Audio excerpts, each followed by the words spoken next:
Olá amigos, estamos de volta no programa Cidadania, hoje com um tema muito importante, muito relevante para toda a sociedade, o tema a respeito dos trabalhadores domésticos. E hoje para falar do assunto, trouxemos aqui um especialista, o advogado Dr. Giliano Souza, membro da Comissão do Direito do Trabalho da OAB, a quem eu saúdo. Boa tarde, doutor. Seja bem-vindo ao programa. Olá, Pietro, Joyce, olá, telespectadores da TV Câmara, minha saudação. Realmente é um tema bem instigante, muito do cotidiano da nossa sociedade, uma relação que ao longo dos anos foi se tornando cada vez mais igualitária entre empregadores domésticos e empregados domésticos. E exatamente como foi a introdução de vocês, foi uma longa luta de evolução até chegar aos dias atuais. Eu trago para o senhor a primeira pergunta, né? E creio que é dúvida de todo mundo, né? A maioria das pessoas tem essa dúvida a respeito do conceito, né? O conceito de empregado doméstico, de trabalhador doméstico. Como é que eu configuro aí, como é que eu diferencio o diarista da empregada doméstica, do empregado doméstico? Bom, muito ao longo dos anos se teve essa dúvida. A babá é uma empregada doméstica? O motorista é um empregado doméstico? O jardineiro é um empregado doméstico?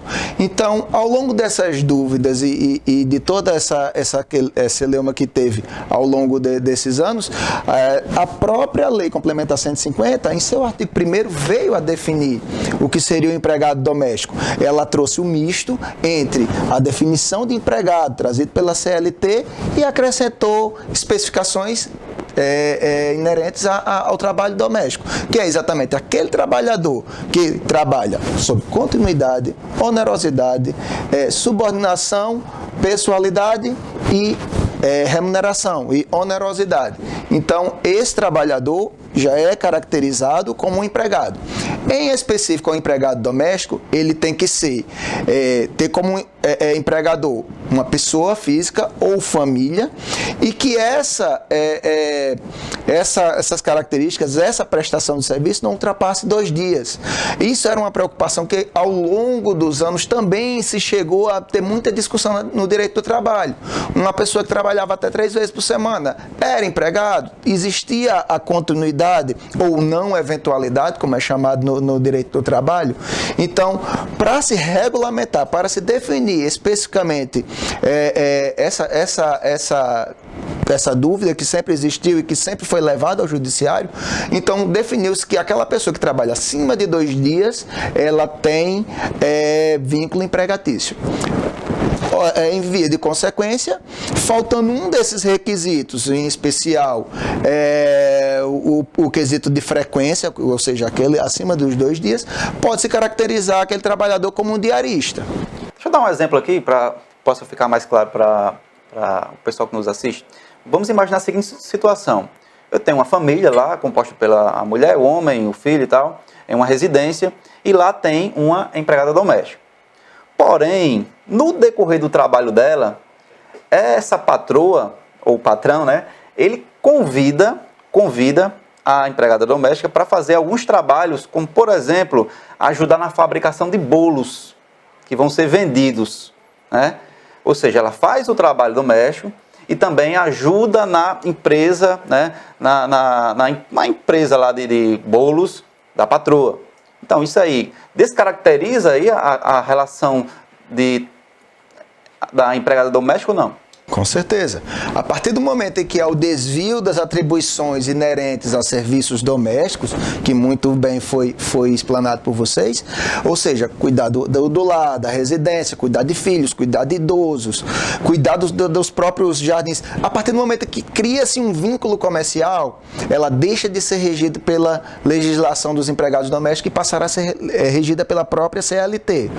A atividade, o serviço do trabalhador doméstico, ele não pode ter, então, uma vinculação comercial, no caso. Ele não pode servir para uma atividade lucrativa do seu patrão, de forma alguma, até pela própria definição contida no artigo 1º da Lei Complementar 150. Fala que em nenhuma hipótese vai haver alguma atribuição lucrativa nas funções do trabalhador doméstico. Doutor Giliano, e o senhor citou, no caso, os empregadores seriam pessoa física ou família. Esse conceito se estende também, por exemplo, àquelas agremiações estudantis, onde alguns estudantes moram na mesma casa e contratam, então, uma pessoa para trabalhar? Sim, porque na verdade a prestação de serviço, e ali se entende como sendo também uma atividade não lucrativa e de via de regra do bem-estar daquelas pessoas, em verdade o empregador é somente um, mas ele presta serviço para uma pessoa ou família, é isso que a definição contida no artigo 1º ele fala. Doutor Giliano, e falando agora um pouco sobre a jornada de trabalho, um desses direitos que foram estendidos, né, aos trabalhadores através da emenda foi a jornada diária de 8 horas e semanal de 44 horas, né? Mas como fica a questão, por exemplo, do intervalo entre a jornada, a questão do ponto do empregado doméstico? Exatamente.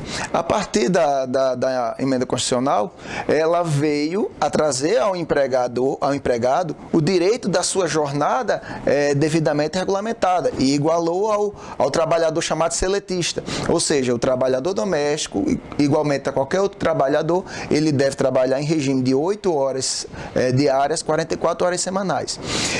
A partir também da emenda 150, da Lei Complementar 150, foi instalado o sistema do e-social, onde lá realmente constam todas as informações.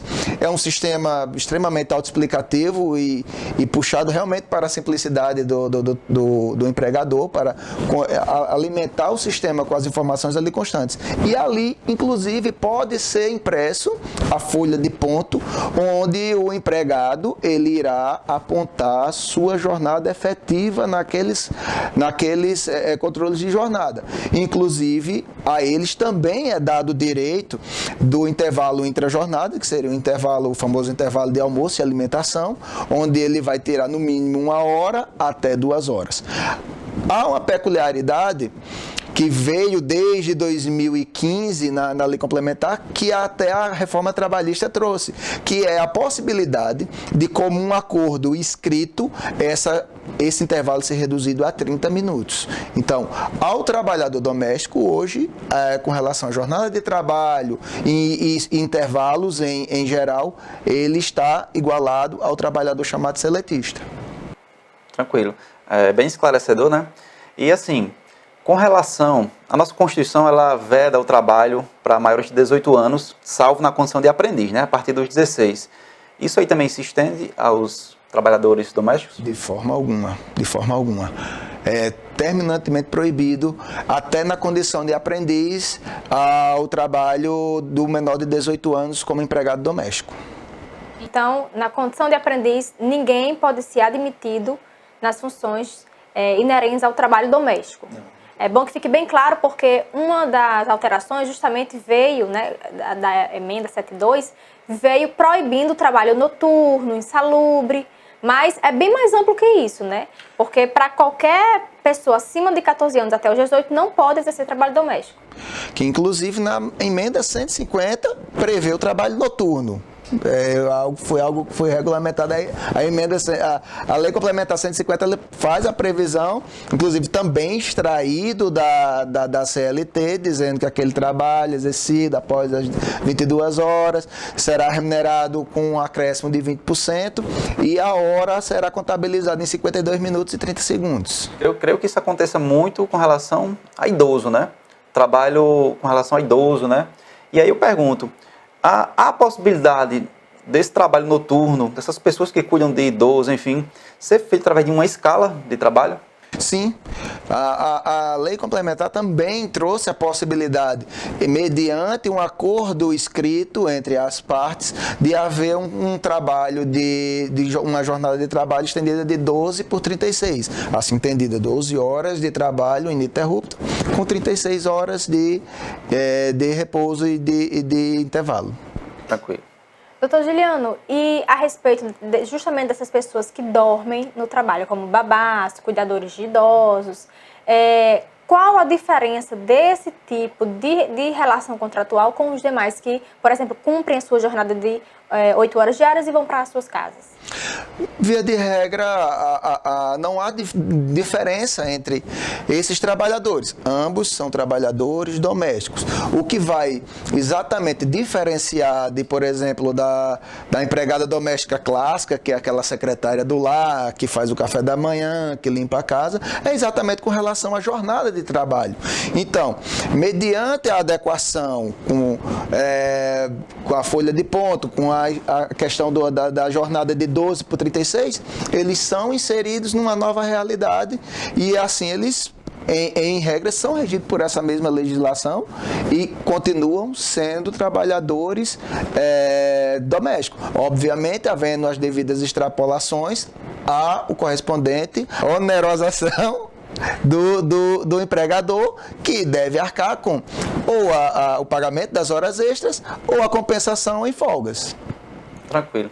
Inclusive, é uma das novidades, né, essa compensação da jornada, né, para o empregador doméstico, desde que também de forma escrita. Isso.